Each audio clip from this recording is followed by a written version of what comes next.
जय श्री राधे कृष्ण साथियों। मैं भी कृष्णा ज्ञानधारा चैनल में आपका स्वागत करती हूँ। कैसे हैं आप? आपके अच्छे स्वास्थ्य और सुखद जीवन की मंगल कामना करती हूँ। आपके और अपने इष्ट देवों को कोटि कोटि नमन करते हुए, बड़ों को प्रणाम करते हुए वीडियो प्रारंभ करते हैं। साथियों, आज बात कर लेते हैं। बहुत सारी चीजें एक ही दिन है, यानी कि अनंत चतुर्दशी भी है, गणपति विसर्जन भी है, श्राद्ध पूर्णिमा का श्राद्ध भी है और पूर्णिमा का व्रत भी है।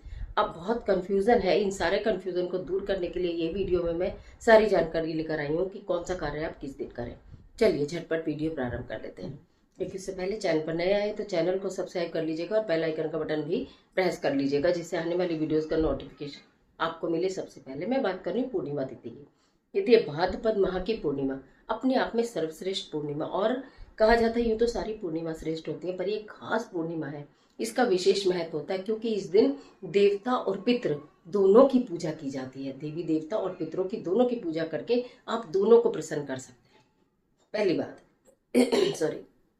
अब मैं आपको ये बता दूं कि ये तिथि है किस दिन। बिल्कुल ध्यान से समझिए और सुनिए। 17 तारीख को जो पूर्णिमा तिथि है वो दोपहर 11:44 पर प्रारंभ होगी और वो 18 तारीख को प्रातः 8:40 पर समाप्त हो जाएगी।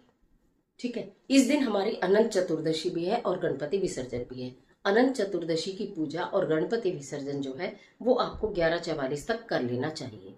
ये दोनों चीज। पूर्णिमा का श्राद्ध भी 17 तारीख को ही होगा क्योंकि 18 को प्रतिपदा तिथि का श्राद्ध है। ठीक है। अब पूर्णिमा के व्रत की बात मैं करूं तो पूर्णिमा का व्रत 17 में भी किया जा सकता है, 18 में भी।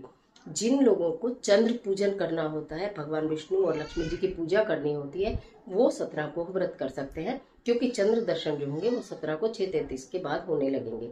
18 क्योंकि उदया तिथि है, उदया तिथि को मानते हुए यदि आप 18 को व्रत करते हैं तो वैसे कहते हैं कि उदया तिथि जिस दिन की होती है उस दिन पूरे दिन ही वो तिथि मानी जाती है।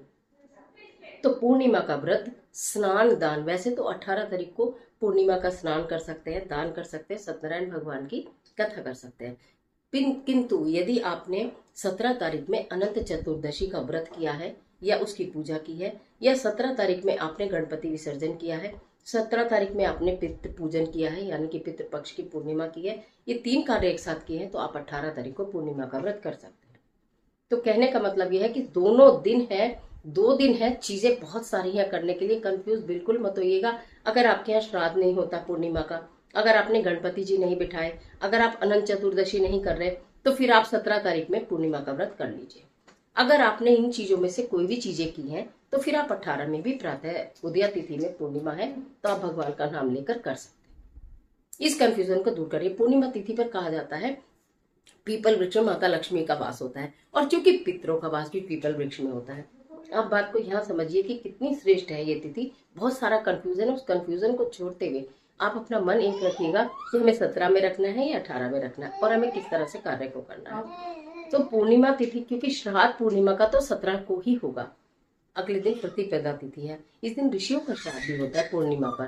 तो ये आपको इस बार, तो ये सारी तिथि जो है, ये जो पूर्णिमा की तिथि है और प्रतिपदा की तिथि है, अनंत चतुर्दशी है, गणपति विसर्जन है, पूर्णिमा का श्राद्ध है, पूर्णिमा का व्रत है, ये चारों चीज मैंने अच्छे से क्लियर कर दी है, आप उसका देख लीजिएगा।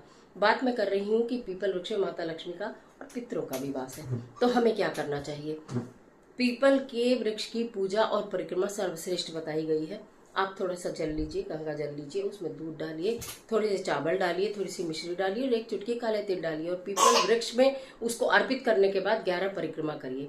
इससे माता लक्ष्मी बहुत प्रसन्न होती हैं। संध्या समय में यदि आपने कोई श्राद्ध भी नहीं किया है तो भी आप संध्या समय में पीपल वृक्ष के नीचे एक घी का और एक तेल का दीपक अवश्य ही जला दीजिएगा।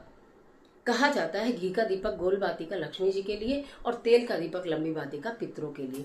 आप जला दीजिए, चाहे आपको कुछ पता हो या नहीं पता हो तो भी आप जला सकते हो। और आपको ऐसा लगता है हमारे बड़े हैं, बुजुर्ग हैं करने वाले, तो हम नहीं करेंगे या अब तक नहीं किया, तो फिर मत कीजिए। आप केवल लक्ष्मी जी का दीपक पीपल वृक्ष के नीचे जला दीजिएगा। चंद्रमा को अर्घ देना है, व्रत है तो चंद्रमा को अर्घ देने की विधि आपको मालूम ही है। खास बात यह है यहाँ पर बताने की थी कि पूर्णिमा का व्रत 17 में करें या 18 में करें, तो मैंने आपको बता दी यदि ये 3 चीजें आप 17 तारीख में कर रहे हैं, अनंत चतुर्दशी, गणपति विसर्जन और पूर्णिमा का श्राद्ध, तो तब तो आप 18 को पूरे दिन तिथि रहने वाली है उस दिन कर लीजिएगा, नहीं तो 17 को ही करिएगा क्योंकि चंद्र पूजन के समय पूर्णिमा तिथि जो है वो 17 तारीख को ही उपलब्ध होगी, 18 तारीख को उपलब्ध नहीं होगी। 18 तारीख को पूर्णिमा तिथि प्रातः 8:40 पर समाप्त हो जाएगी, प्रतिपदा तिथि लग जाएगी। तो इसलिए सब चीजें मैंने आपको बता दी। धीरे धीरे से वीडियो देखिएगा, समझ के वीडियो देखिएगा। गणपति विसर्जन में क्या करना है क्या नहीं, अलग से वीडियो दूंगी। अनंत चतुर्दशी पर आपको क्या एक अनंत सुखों की प्राप्ति के लिए कार्य करना है, सबके लिए मैं शॉर्ट वीडियो आपको दे दूंगी, क्योंकि लॉन्ग वीडियो में फिर आप लोगों को भी टाइम लगता है। तो शॉर्ट वीडियो में मैं सारी जानकारी आपको देती रहूंगी, तो वो उस पर नजर रखिएगा। और ये जो पूर्णिमा है, यानी कि कहो तो श्राद्ध पूर्णिमा, कहो तो पितृपक्ष की पूर्णिमा और कहो तो भाद्र पूर्णिमा, ये बहुत महत्वपूर्ण है। इसकी तिथि का ध्यान रखिएगा और जिस तरह आपको उचित लगे उस तरह से कर लीजिएगा। तिथि दोनों दिन है, लेकिन पूर्णिमा तिथि पूरे दिन शाम को चंद्र पूजन के समय 17 को ही मिलेगी, 18 को नहीं मिलेगी।